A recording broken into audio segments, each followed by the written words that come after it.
I'm Emily Bauer. I'm Courtenay Taylor. Stephanie Young. So you guys do voiceovers? Yeah. And you're women? Yeah. So we're all women in voiceovers. And we're in the right place. We're covered, right? That's right. This is the right I room. think we cover the spectrum. So what do you do? What kind of stuff do you do? Some of my most popular anime characters include Dawn and Officer Jenny and Cynthia on Pokemon. I'm the star of Yu-Gi-Oh! Arc V. And I've done all of the Miyazaki films that have been dubbed into English for Disney.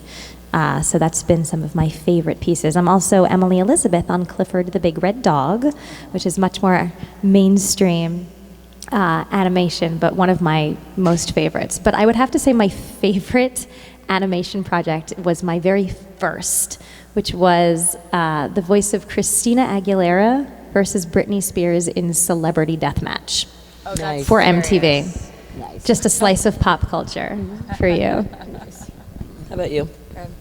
Let's see. I've voiced quite a bit in anime as well, and gaming. Roles that people are familiar with, probably more than others, would be Olivier Armstrong in Full Metal Alchemist Brotherhood, Nico Robin in One Piece, Claire in Claymore, Arachne in Soul Eater, and Borderlands. And Borderlands, the pre-sequel, has been kind of popular lately, and I voiced Nisha, the Lawbringer, in that game. And I do TV and film stuff too. But since we're talking about voice acting today, those are some of the more popular roles. Nice. How about you? Yeah, it's fun.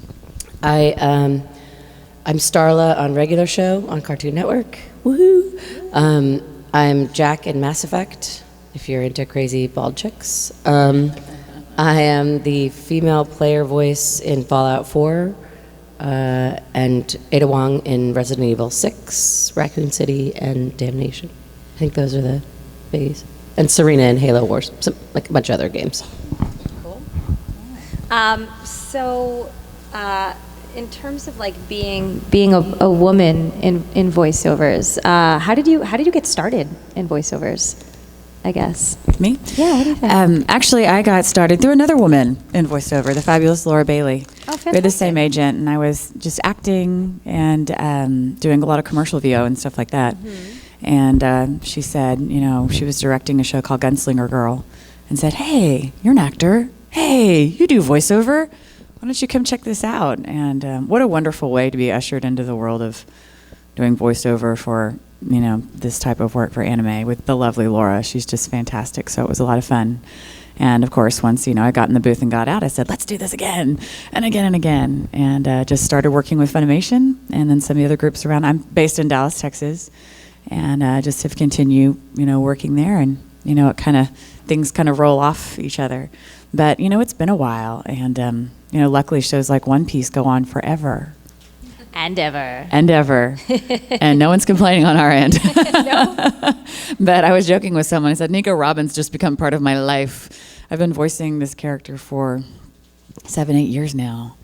And she's probably the only one that I've, voiced that long. But it's been such a pleasure to work on that property that's so crazy and heartfelt and fun. But I got started, by knowing another friend. And there are plenty of projects I auditioned for. It wasn't always like that. Hey, why don't you just come do this? Hey, you want to come do a project? Yeah. Let's just do it. That's just what happens. They just call every day and say, hey, come do a project. What about you? How did you get started in voiceovers?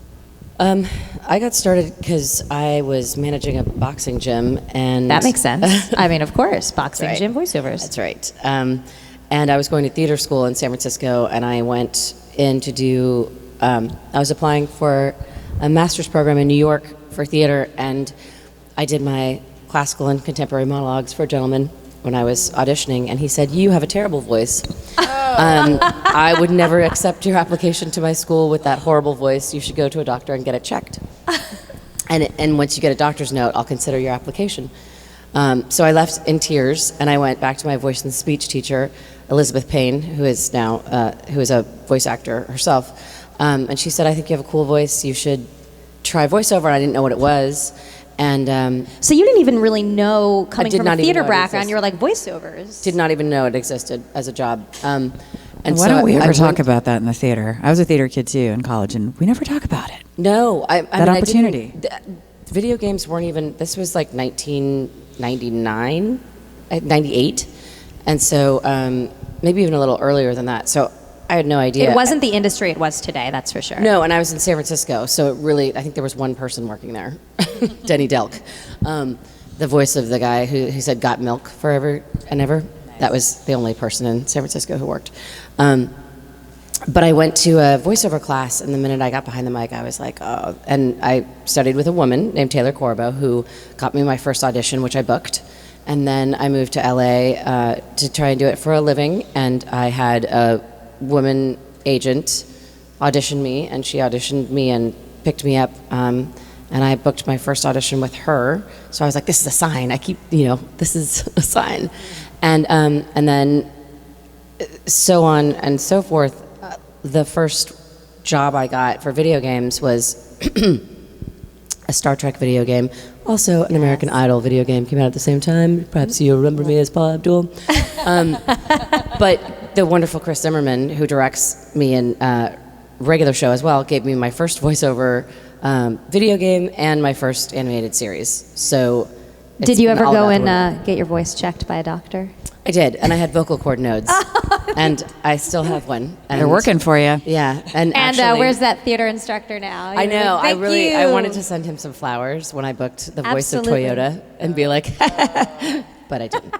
That just goes to show. I think so many people. I mean, that's a fantastic example and story. But just because someone is a teacher doesn't mean that their word is gold and that they are always right. Mm-hmm. And generally, the thing that makes you different from everybody else is the thing that makes you awesome. I call it being a green tomato. Yeah. Everybody always wants a red tomato in their salad.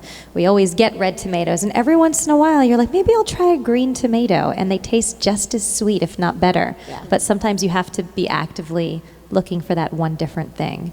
I just don't ever let people say like that.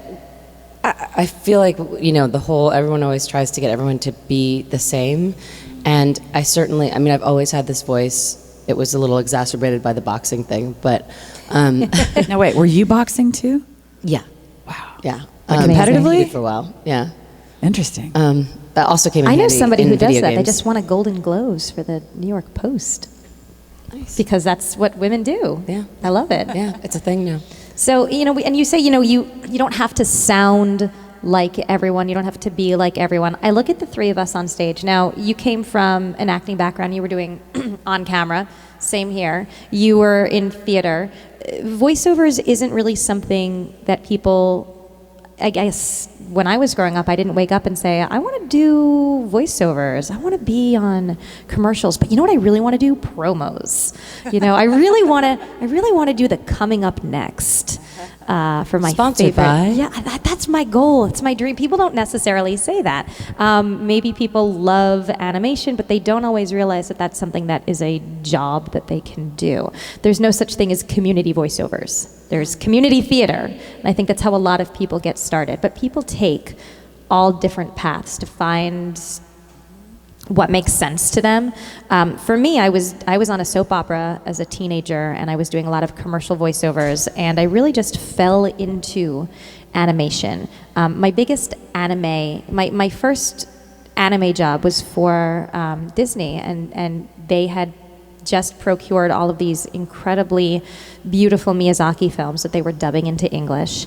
I got to learn on the job, and I was young enough and naive enough that I really took for granted the amazing training and opportunity that I had been presented with. And my advice to people now is just to keep your eyes open and your ears open, to be good listeners. Sometimes it just takes one opportunity for you to be able to walk through that door and be like, yeah, let me go try this now. Voiceovers turned into my true love. As an actor and as a performer, I've been able to portray characters that I would never get to play physically in real life. And I think that that's very freeing for me. I find that, and I don't know about you guys, you're from Texas and you're LA, I'm New York, so we're all working in the same industry, but in a lot of ways, and even though our markets kind of blend and intersect, thank you. I find that they're all very different. But I have found voiceover actresses to be among the nicest people in the industry. We're pretty great. We're pretty awesome. I'm pretty great. I'm like, work for everybody. Actresses. That's cool. And maybe it's because we don't, I guess, I don't know. I've just found them to be so much nicer. I agree. What do you think? I think it's because we don't get judged on our looks. Honestly, I mean, I think I do on camera as well. Not very much. We could all go out for, I look at us, we're the same type. But It's the same type, and yet But not. I have friends who are the same voice type as me, and it's not. There is always a healthy sense of competition. You obviously want to book jobs and stuff. Always. But I don't see the same things happening, and I think it's just because voiceover is much more of a meritocracy than on camera is, and you will lose out for an on camera role for somebody being related to somebody or just really pretty. There's an instant judging thing that goes on in the on-camera world that doesn't. It's really based. Voiceover is just really based on talent, and you truly know if. I know if I don't get a role, it's because I didn't tell the story in the way that they wanted it, not because I'm not pretty enough or skinny enough or tall enough or any of those things that wreak havoc on your psyche. So I can walk away from a voiceover audition and be like, I gave it my best. I know I could do that job, and I know that I was judged on my merits, as opposed to if my teeth were just a little whiter. Do you like the anonymity of it? Like that you can, you get to do your job, and then you can go to the grocery store in your sweatpants. Nobody's going to be taking pictures of you, hopefully, for page 6. And, on-camera actors don't always have that. You can be on a hit TV series, and you can't go anywhere. You have people, digging through your mail. Can't even and imagine. I feel like people are like, and even in the brochure here today, under my picture, it's one of my characters. So unless you're looking for me, you might not know. And that's Unless kind of I'm nice. green. Fair No, enough. it is a wonderful thing, and then it's one of those professions where it can follow you through your life. And when I was pregnant, it didn't stop me from working. Now on camera, unfortunately, that pregnant role never came around. I just kept waiting. There was one horror film. I was like, no. But it is such a wonderful profession that, I like you worked said, is right really up based. until Me too. 9 months pregnant, just too. trying to finish a record. Just hurry up. And I was joking with some friends. I thought of it, but I thought it would be too cruel. But 9 months in a booth, and I thought about pretending like I was going into labor, but Hilarious. that would just be Male too engineers. cruel. Exactly. I'm Just telling keep you, if rolling. the client hadn't have been on the line, I probably would have done it just because I know this director so well, and he has children, so he might have thought it was funny, but the engineer at the time didn't, and I'm sure he would have fainted. I remember recording. I was recording Ninja Nonsense, and I was days away. Thank you from having a baby, and I actually remember looking back on it, not being able to get as close to the mic as I needed to, like a technical problem. Breathing. Well, I may be breathing. Breathing. It's very interesting that you were boxing. People don't think of voiceovers as being physical. They think of it as being very sedentary. We're not like Kiefer Sutherland in 24. We're not like running and jumping up walls, but breath control, being able to maintain a voice for a long period of time, being able to stay healthy. When you're doing sessions, whether you're in there for an hour or, 3 hours or 4 hours, whatever it is, staying in good physical shape is important because you can't sound like a big, heavy mouth breather. Yeah, and if you don't know, unless they ask you to. Yes, in which case we're happy to do it. Yes. So video game sessions are 4 hours long in general, and then your commercial sessions can be up to 2 hours, and then if you do more than one spot, they can go longer. But in general, the most taxing voiceover is video games because you are in the booth for 4 hours, and if you do games like Evolve, which I was Val in Evolve, and the first session that we did was all screaming. They were like, okay, we're gonna get all the dying stuff out of the way. I think one of the reasons that I ended up doing video games, I have a director, Chris Borders, who's directed me in quite a few things, but we were working on a zombie game, and he was like, I hire you because you are never embarrassed in the booth. And if I ask you to sound like your jaw is falling off or your arm has been torn off, you will happily do that. And I think the boxing With pleasure. thing, and I think the boxing thing actually comes in handy because I actually know what it feels like to get punched in the gut or punched in the face or kicked. It's like a very method of you. My point being is that the things that you do in your life also feed your art. And so it came in real handy that I had that background because they will ask you to get punched in the face, punched in the gut, take a punch Other people punch. in the face. Yeah. Get run over by a car. Get run over by a car, fall off buildings, things like that. I will not get that method, but I am afraid of heights. But those things definitely come in handy. But there is a certain level of emotional acting that comes into play with that too. So again, we're going back to that acting background, which is really helpful. Do you have people that ask you sometimes? They're like, "Well, do you have to be an actor to do voiceovers?" Like, do you ever get that? I get that a lot. So do you do real acting? Oh, that's nice. You're cute. That's good. That's funny. Yeah. Certainly don't think you have to real? be an actor, but you are. That's what you are. And anyone asks me, I'm sure you guys feel the same way. What do I need to do to be a voice actor? I'm like, we need to be an actor. Yeah.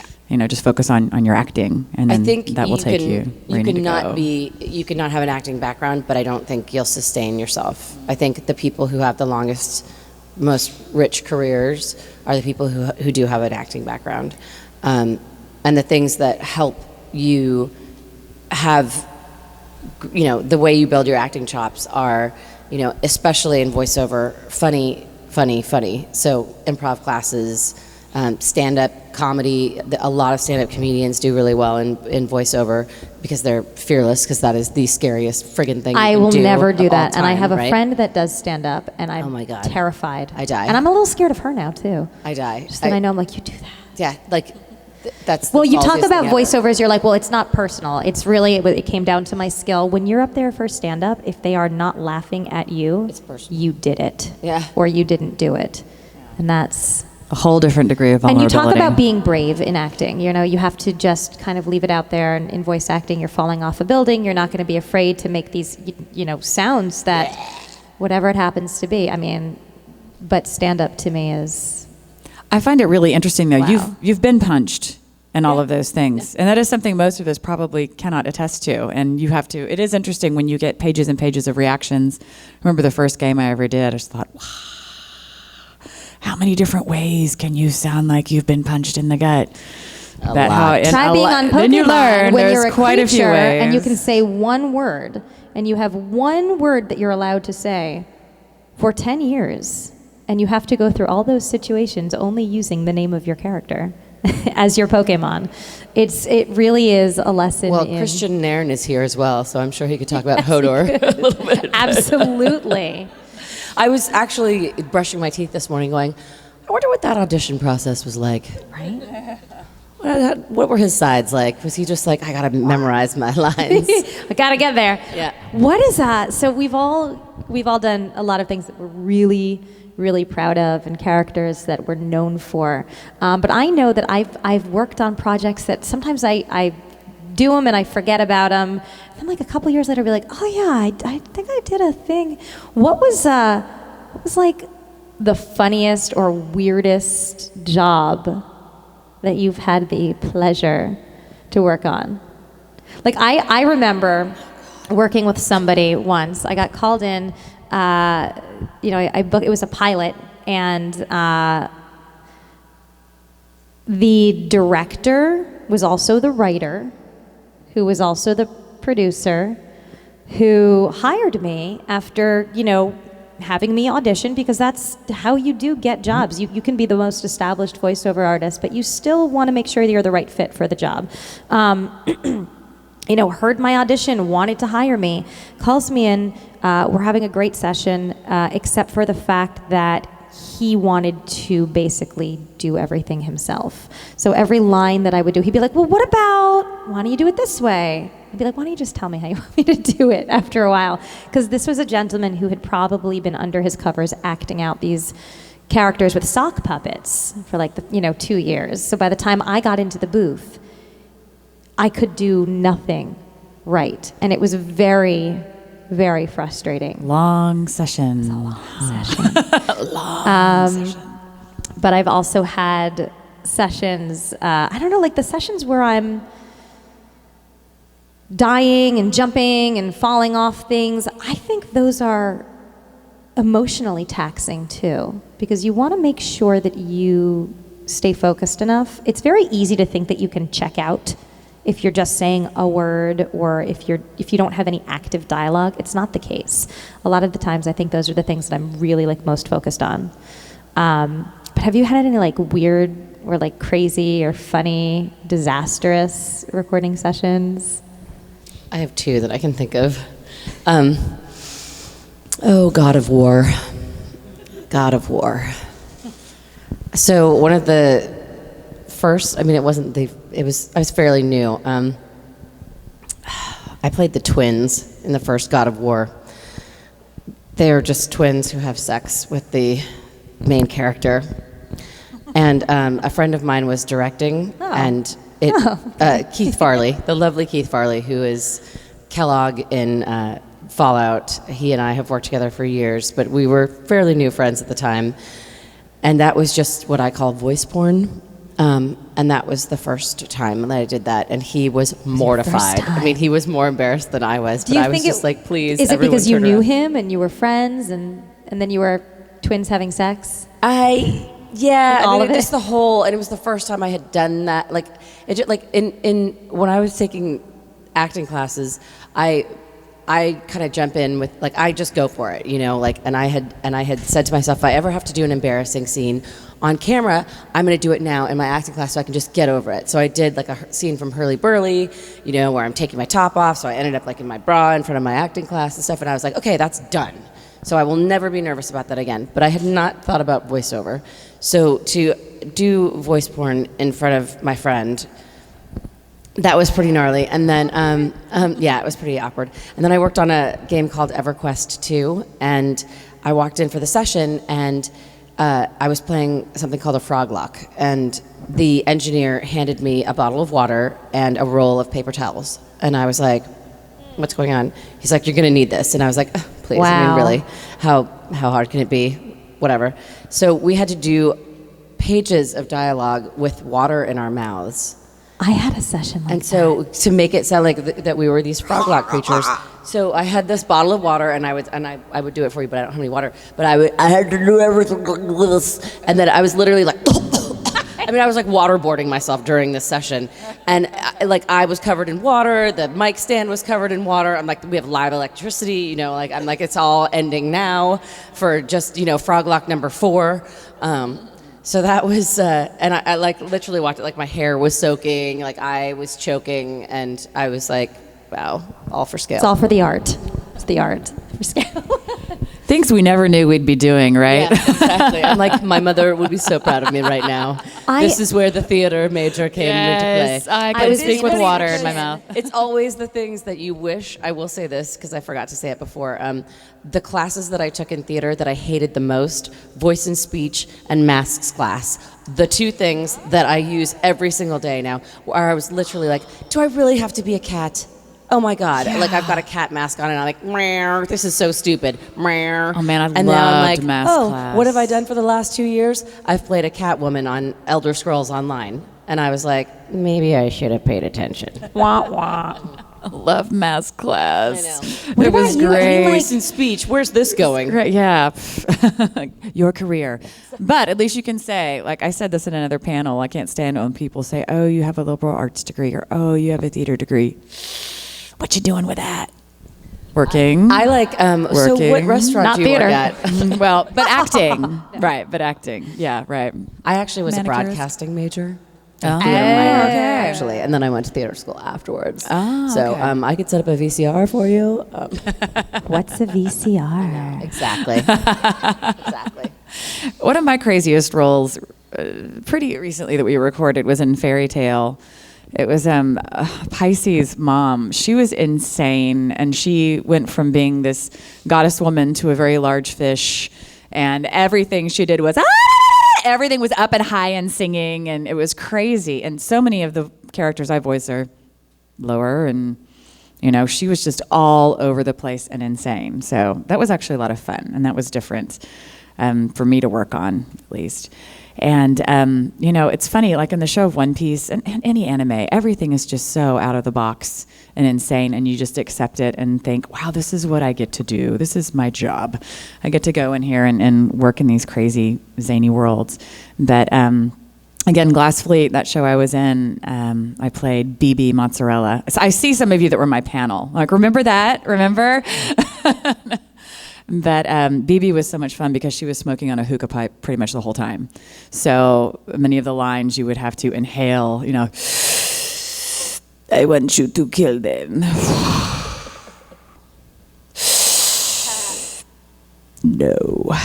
Just There's that breath control, inhale. because if you do that for long periods of Voice and time, you speech. will pass out. And that's true. We did have to take lots of extra breaks on that one. There has been several times I was going in to the say, booth I think there have where- been times where I've been close. Oh, yeah, definitely. really where I've been like, close. I'm going to need a chair for a So minute. you're welcome. Yeah, yeah. Our life is on the line. We might Actually, faint, had a mic. When I was working on Call of Duty 2, just talking about injuries in the booth and going back to that voice and speech and breath control and keeping your instrument in shape and everything. One of the gentlemen from we had a few of the guys from Band of Brothers that were working on the game as well, and one of them threw his back out because we were doing so much yelling. And and I actually had to do, I called my agent.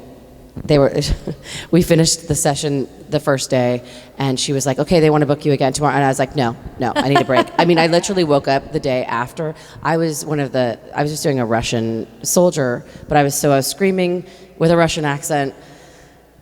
And I literally woke up the next morning and was like, I feel like I've been hit with a baseball bat in the back, because it was so much, It's just so physical.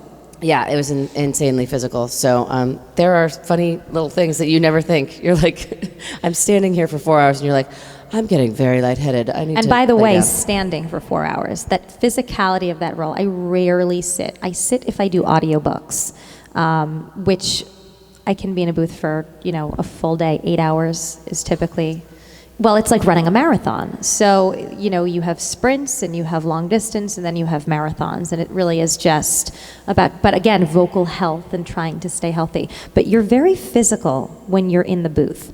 As a performer, you have to imbue and embody all of that emotion, everything that you would show on your face and in your voice and in your body, just with your voice, and have all of those emotions come out and be expressed.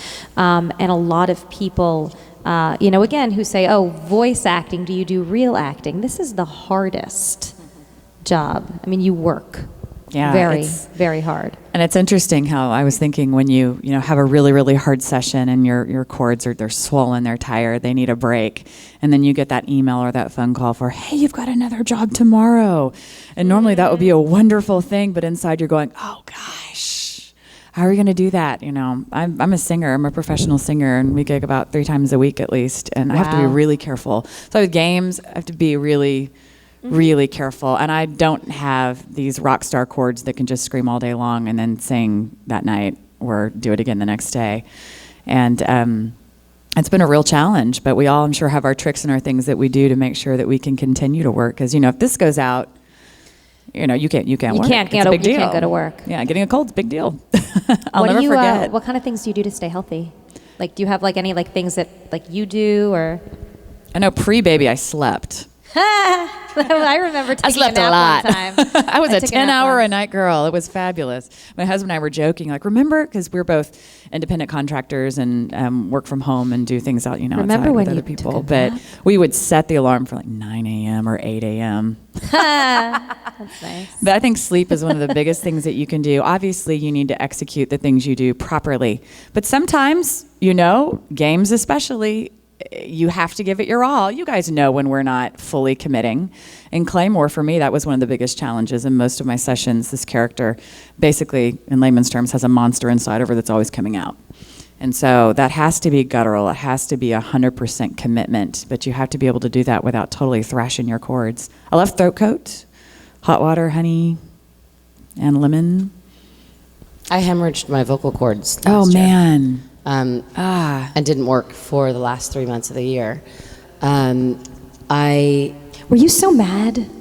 Were you how did that happen? I That's so frustrating. I got really sick, and I did a convention, and then I came home and I did 3 video games in a week, and my voice just, I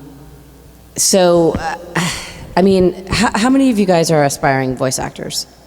Anybody? Okay, so this is no joke about, like, I was one of those people, I can scream for hours. I have a voice. I don't do Disney princesses. I don't sing. I rarely go above this range.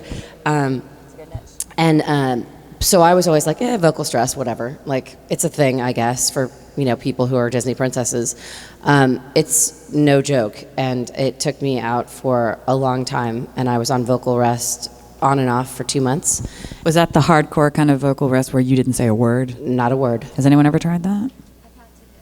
It's hard, isn't it? It's so frustrating. So hard. I mean, literally, I would be at Target trying to get something, and people automatically think you're deaf if you're not talking. So people would either start talking really loud to me, and I'm like, I'm not. I can hear you. I just can't talk. No voice. Or they stop talking. Oh, yeah, they start talking quietly back I'm like, to you, and you're like, no, I can hear you. Yeah. Like, or they're writing stuff down so I can read it, and I'm like, no, I'm not deaf. I can hear you.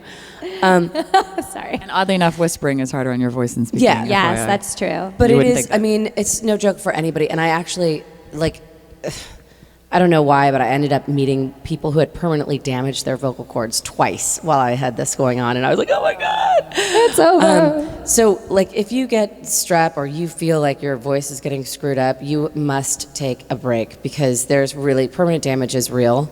And the woman that my doctor said, she was like, you need to decide these video games that you do. You need to decide how much you want to do them, how much you want to get paid for them, because every time that you do them, you are increasing the damage to your voice. So I'm actually getting a little bit, I used to be somebody that would go in and scream for 4 hours, and now I'm like, that's a young woman's game. You can have that one. But yeah, so I just can't stress enough that, like, it was never anything that I took seriously until it happened to me.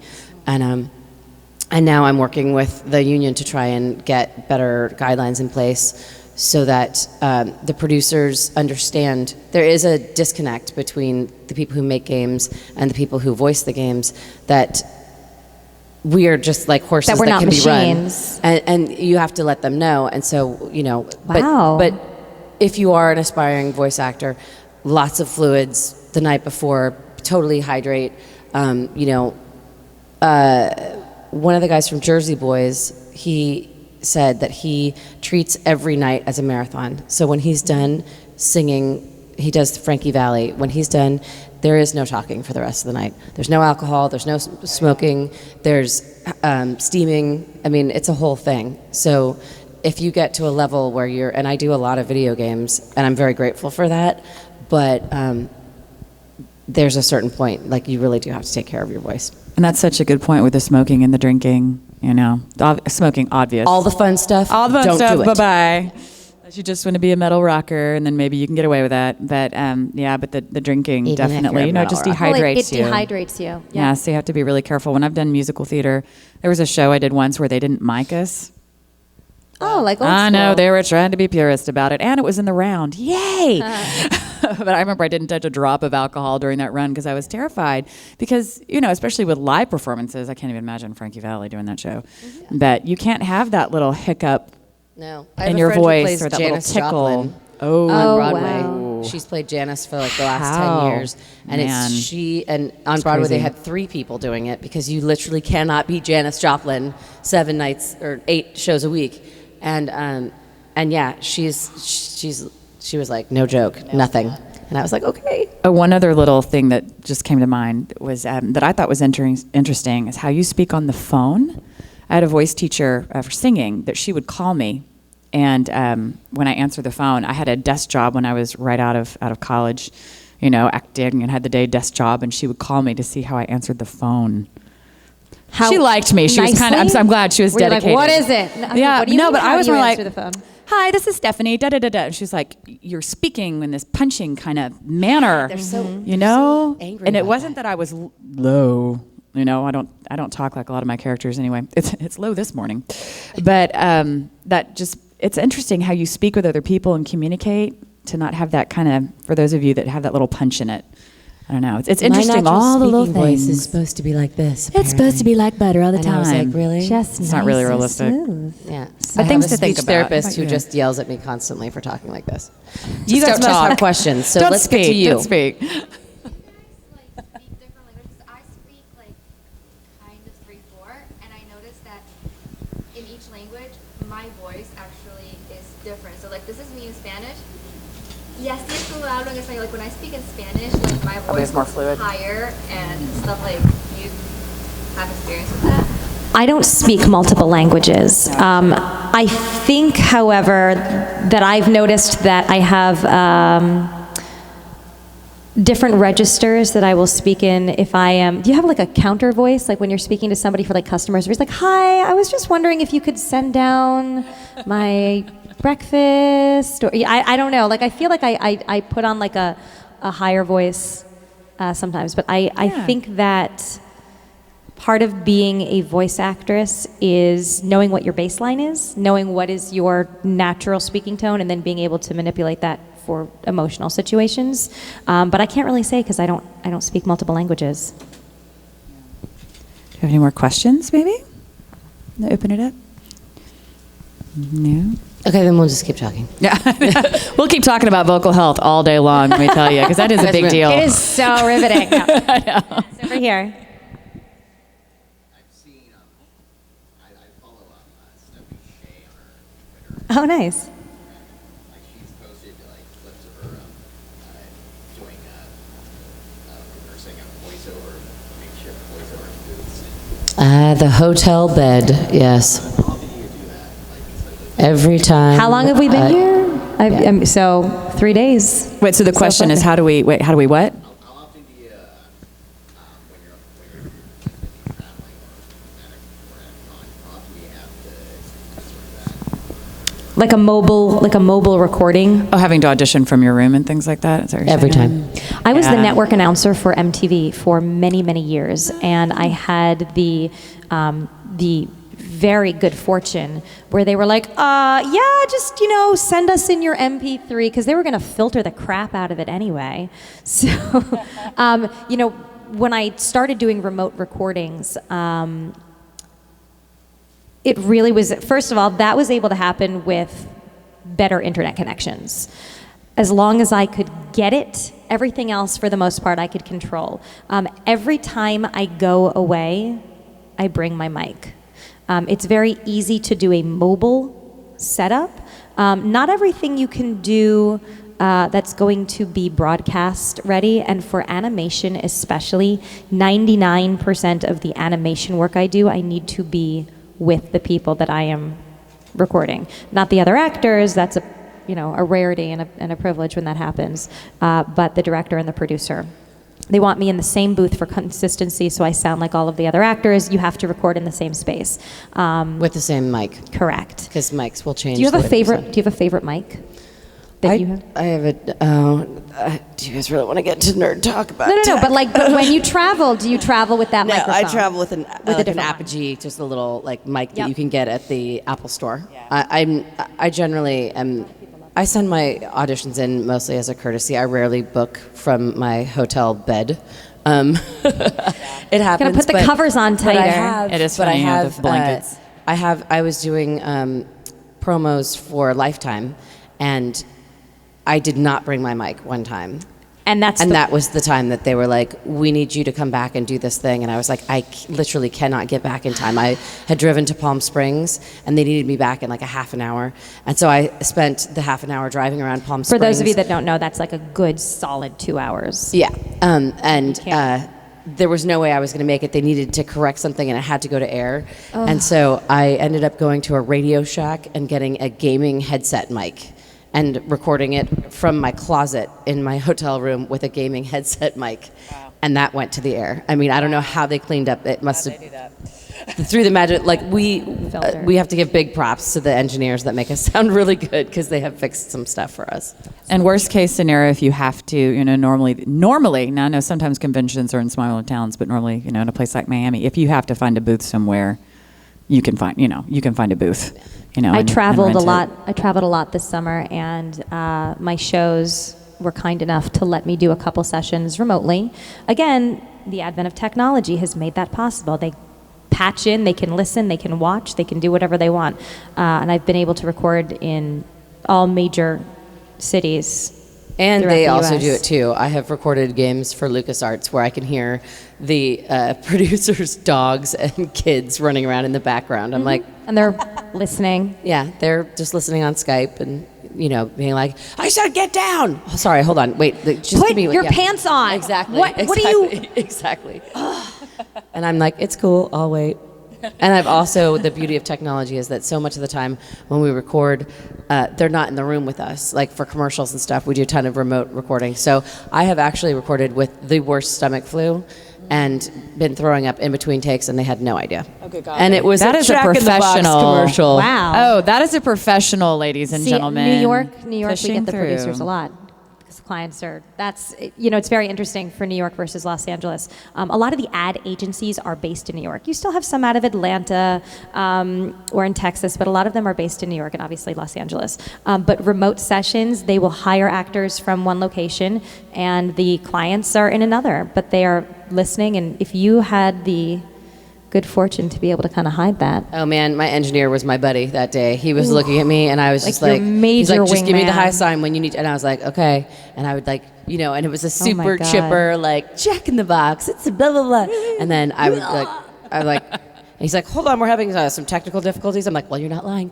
And I'd be like, running to the bathroom, blah. Okay. And then I'd be fine for like another, 20 minutes or so. And Oh my God. and to this day, I mean, that was probably 10, 12 years ago, and that guy, I see him, and he's like, dude, remember that session? Well, you've I'm gone like, I know, I'm through glad it. it's one of my top as well. Mhm. So, have y'all had any sessions where producers were uncomfortable about getting close while you were recording? Like what do you Either mean? videoing you or just close in proximity?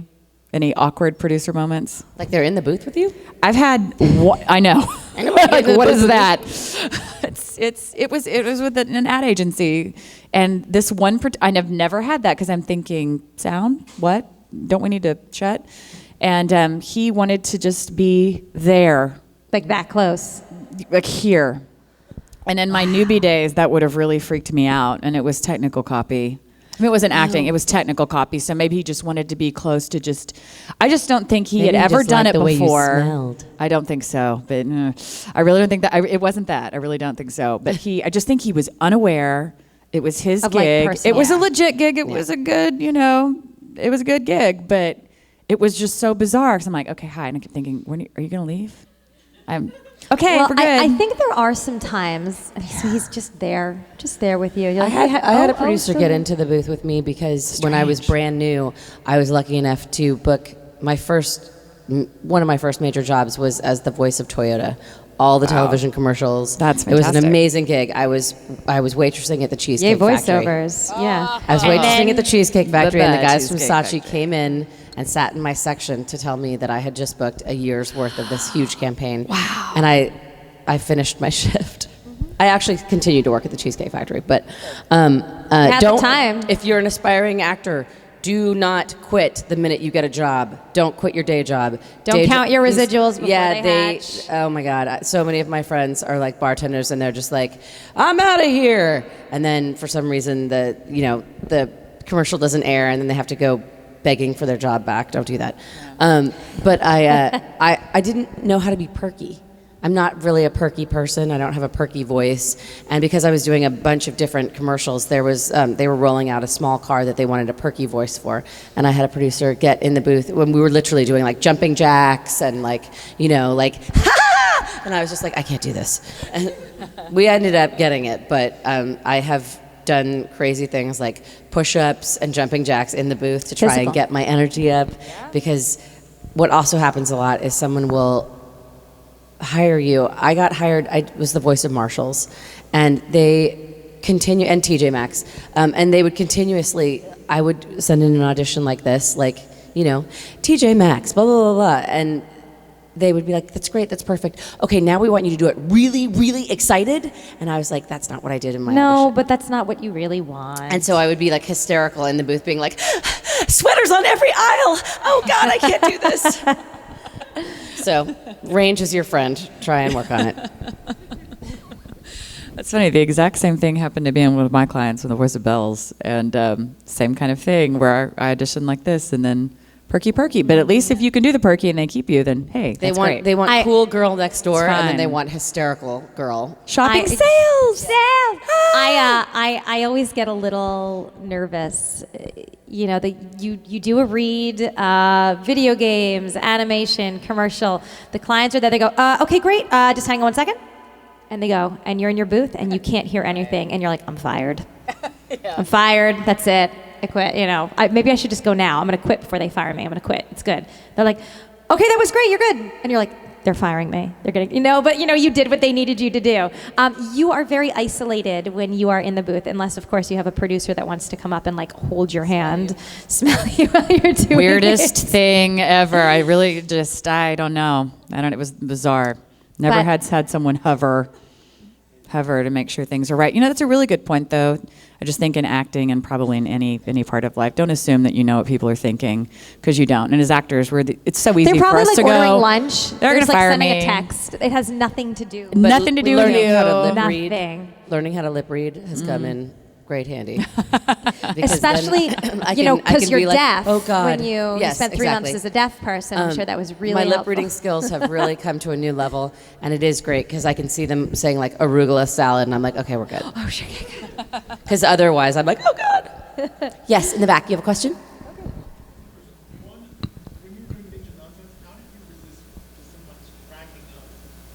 I didn't. You only get to hear what they want you to hear. I've spent tons of time of my life cracking up in the booth. Part of that is due to content, and part of it is due to the people that I get to work with who genuinely I enjoy spending time with. And the other part is because sometimes you get in a booth and you're at like the end of that 4-hour session and you're just getting slap happy. And things that normally aren't funny, you're like, cheese sandwich! My favorite line, Arugula. this looks like a dump to me.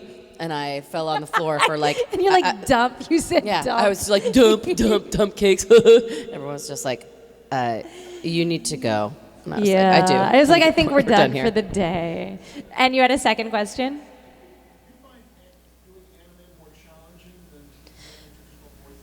I think that's a great question. We had spoken about kind of accepting the reality of the situation in which you're presented as an actor or as a voice actor. And a lot of anime is about acceptance, and it's about acceptance of the world in which you live, whether there are things that are slightly out of, I guess, normal. It's definitely very different than the stuff that I do for Nickelodeon or Nick Jr. even. Daniel Tiger's Neighborhood is a very different feel than Oh My Goddess or Pokemon. Hold up. Are you on Daniel Tiger's Neighborhood? I do all of their promos. I know, but I love working on young kids. So like Now we have a little one. We're all about the Daniel T. Well, it's a very different type of style of animation. Emily Elizabeth on Clifford is very near and dear to my heart. I do work on Bubble Guppies and Wally Kazam. We will keep an ear out you might be as we get older. Big in that with the little ones. But one of the reasons that it could be challenging is if you stop to question everything.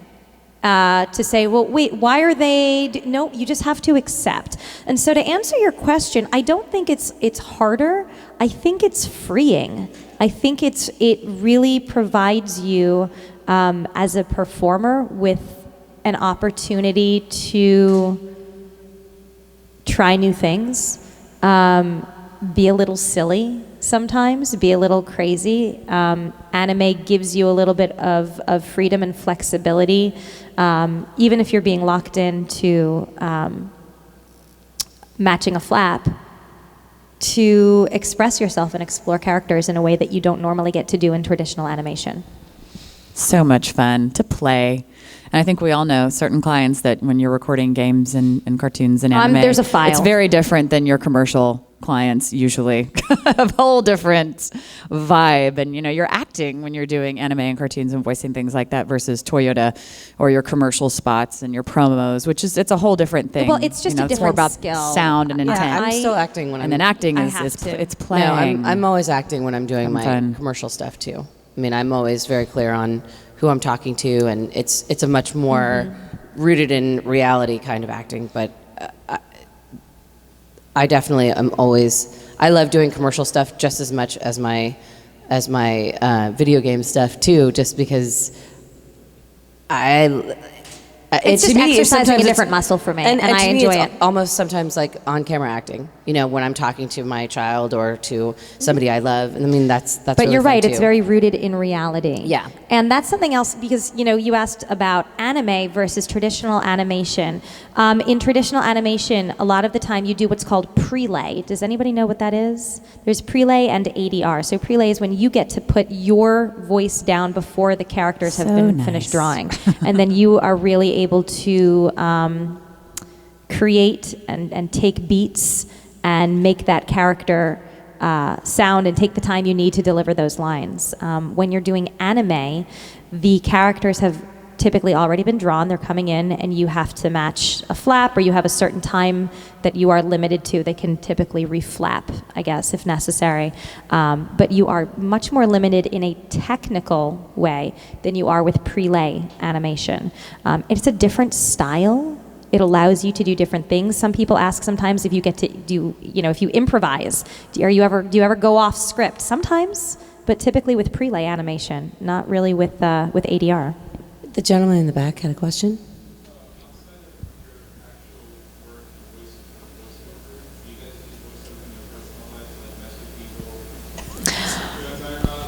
Like in the drive-through? Right. Yeah. Do you ever pick up your phone and people think you are your voicemail?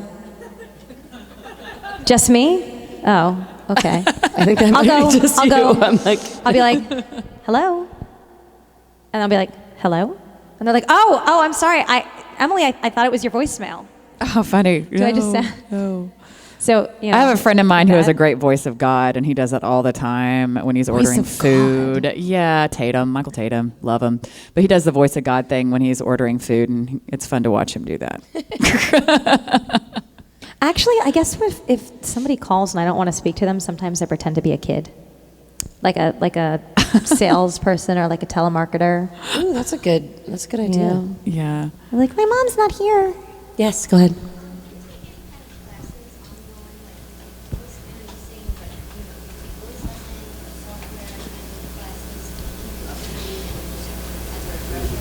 Yes, I do a lot. I just took a class with Bob Bergen, who's the voice of Porky Pig. How was that? He was just in Dallas, and I was He's wondering terrific. if one should take He's that terrific. workshop. Okay. I think you, unless you are working every single day, and I think probably we all do work pretty close. I mean, this is our main job, if not. But yeah, I mean, I work almost I audition every single day, and I still am always trying to get better and learn more. And as more and more people get into this, when I started, it wasn't quite nearly as competitive as it is now. And so I want to make sure that all the time I'm trying to, especially with my voice, I actually take singing lessons from the Janis Joplin girl. Not even to sing, but just to try and be able to sustain my voice in a higher speaking voice.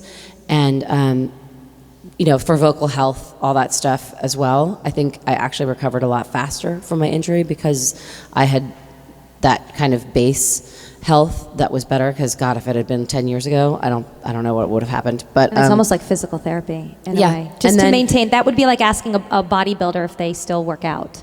Yeah, And remembering that it's a muscle. I just don't think that unless you're actually working every single day, which is different than auditioning, because when I work on regular show, they're throwing me stuff all the time, but they're throwing me accents, they're throwing me, just weird stuff. So I'm always trying to punch in a CD to help my accent work.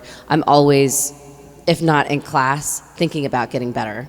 Like watching cartoons, movies, all that stuff. My husband hates sitting with me because I will literally be whispering back to the television. television, trying like like mimicking people. Is the TV you know. talking directly to you? Yeah.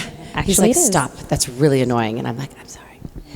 Okay. How very dare you? How very dare you? But the industry does go through kind of ebbs and flows, and styles change. 15 years ago, a commercial read, everybody wanted one certain type of read, and I think it was very much Textured voices are in, textured voices like, are out. I mean, buy it or don't. That's fine, I guess. Everybody's things change, and so I think Southwest, if it matters to you, it matters to us. Is really hot right now. I'm like, are you sure? Because it does not sound like you're really? sure. Are you sure? The gravel. My name is Golly. Emily Bauer. Yeah, exactly. The gravel question mark. I think. I study intermittently. I typically try to train and have coachings for very specific projects if I have things coming up. Especially, we're entering into pilot season now. So I have a few coaches that I really like to work with that I think, just for an accountability factor, if you're just working with yourself all the time, that's all you have to go on. It's really great to get another professional ear to help you and throw things at you. Improvisation is also really great. I take an improv class. I do it for fun, but I also do it because it applies to my work. And it helps me to stay free and brave and flexible, and explore things with my body and my voice. And I think it all comes into play and is very important. Yeah. Always training, always growing. You never want to stop. Thank you guys very much. Thank you you for all coming. so very much.